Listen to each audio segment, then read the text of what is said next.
Kagulat World, isang nakakakilabot na eksena sa tennis universe ang ating nasaksihan.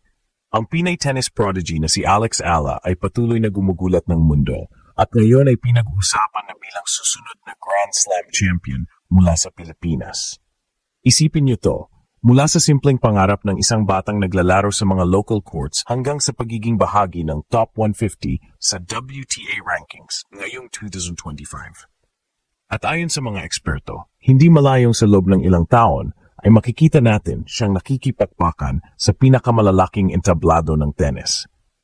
Hindi aksidente ang kanyang pag-angat. Kagulat World, si Alex ay dumaan sa pinakamahirap na training sa Europe, tinutukan ng world-class coaches at sinubok sa Rafael Nadal Academy na nagpatibay hindi lang sa kanyang laro, kundi pati sa kanyang mental toughness. Ngayon, kahit sino pang seeded player ang kaharap niya, kaya niyang sumabay at lumaban ng patas. Ang tanong, ito na ba ang hudyat na makakamit ng Pilipinas ang kauna-unahang Grand Slam singles title sa kasaysayan? Dahil sa husay, disiplina at determinasyon ni Alex Ala, mukhang hindi lang ito pangarap, kundi isang papalapit na realidad. Kagulat World, handa na ba kayong masaksihan ng kasaysayan? Posible bang si Alex Ala ang magbukas ng pinto para sa mga susunod na henerasyon ng Pinoy tennis superstars? Kagulat World, hindi na lingid sa ating lahat na si Alex Ala ay isa sa pinakamaningning na pag-asa ng Pilipinas sa larangan ng tennis. Sa murang edad, pinatunayan na niya na kaya niyang makipagsabayan sa pinakamalalakas sa buong mundo. Ngayon, papasok na siya sa bagong yugto ng kanyang career kung saan hindi na sapat na maging rising star, kundi kailangan na niyang maging consistent contender sa WTA Tour.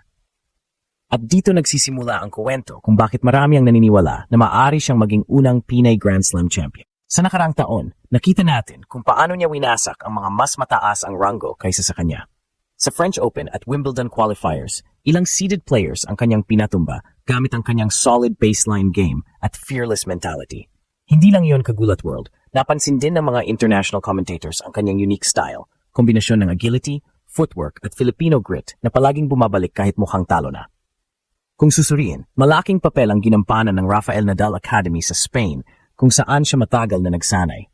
Doon, natutunan niya ang disiplina ng clay court mastery, pati na rin ang mental resilience na trademark ni Nadal.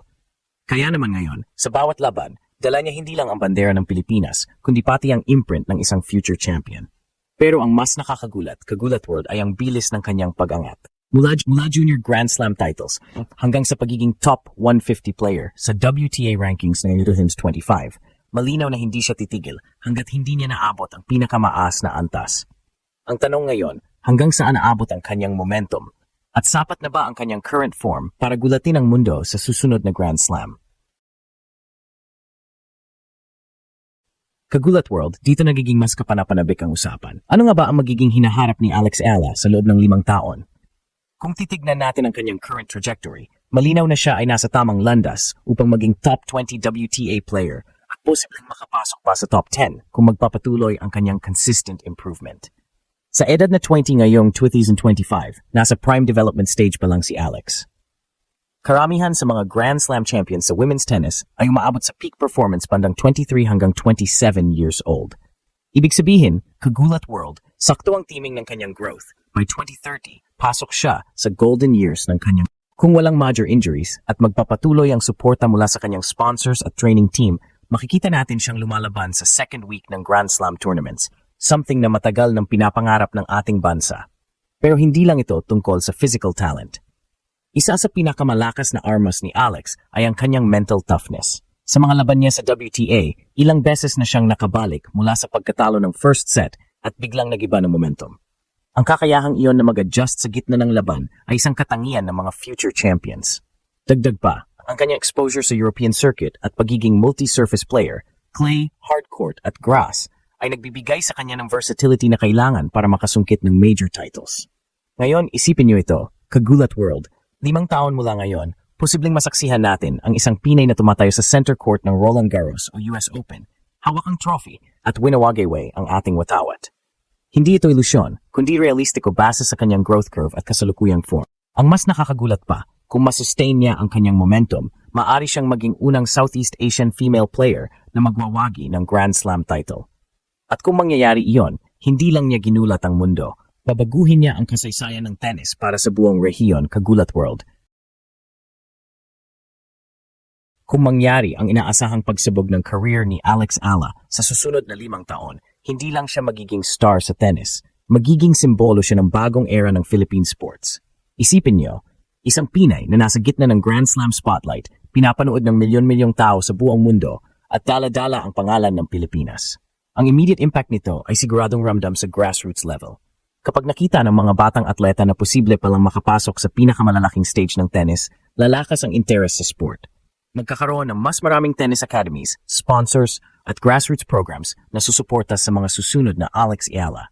At tandaan natin, Kagulat World, tennis ay global sport. Ibig sabihin, may exposure tayo sa pinakamalaking merkado at tournament circuit. Pangalawa, magiging malaking tulong ito sa pagbuo ng national pride. Katulad ng epekto ni Manny Pacquiao sa boxing o Hidilyn Diaz sa weightlifting, si Alex Ala ay pwedeng maging mukha ng Pinoy excellence sa tennis. Kapag siya ay nakapasok sa Grand Slam Finals o makasungkit ng titulo bawat Pilipino kahit saan man sa mundo, ay may dahilan para ipagdiwang. Hindi rin natin pwedeng kalimutan ang economic at cultural ripple effect. Kapag tumaas ang profile ni Alex, dadami ang endorsements, dadami rin ang opportunities para sa ibang Filipino athletes. Magiging inspirasyon siya para sa mga kabataan na nangangarap, hindi lang sa tennis, kundi sa kahit anong larangan ng sports. Kaya mga Kagulat World, malinaw, kung magpapatuloy si Alex Ala sa kanyang trajectory, hindi lang siya magiging player na gumulat sa mundo. Siya ang magiging pinakaunang simbolo ng Pinoy tennis dominance. Ang tanong na lang ngayon, handa ba tayong sumuporta at samahan siya sa paglalakbay na ito hanggang sa araw na ang pangalan niya ay maging kasing bigat ng Serena Williams, Iga Swiatek o Naomi Osaka? Mga Kagulat World, malinaw na malinaw, si Alex Ala ay hindi na lang simpleng pangalan sa Philippine sports. Siya ay isa ng global prospect na may kakayahang ilagay ang ating bandila sa gitna ng pinakamalalaking entablado ng tennis.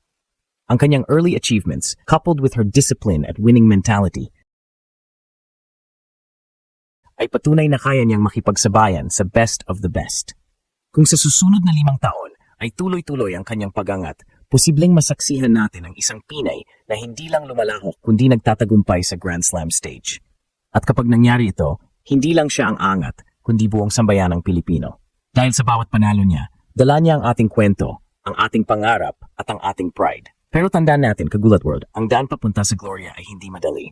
Injury risks, pressure at global competition ay palaging nandito. Ang tanong, kaya ba nating suportahan si Alex Ala sa lahat ng yugto ng kanyang laban, hindi lang kapag nananalo siya, kundi pati sa mga panahong sinusubok siya ng tadhana? Kung sakali mang matupad ang prediksyon at maging unang Grand Slam champion mula Pilipinas si Alex Ala, sigurado, kinulat niya ang mundo. At higit pa ron, siya ang magiging inspirasyon ng isang henerasyon na maniniwalang posible pala ang imposible.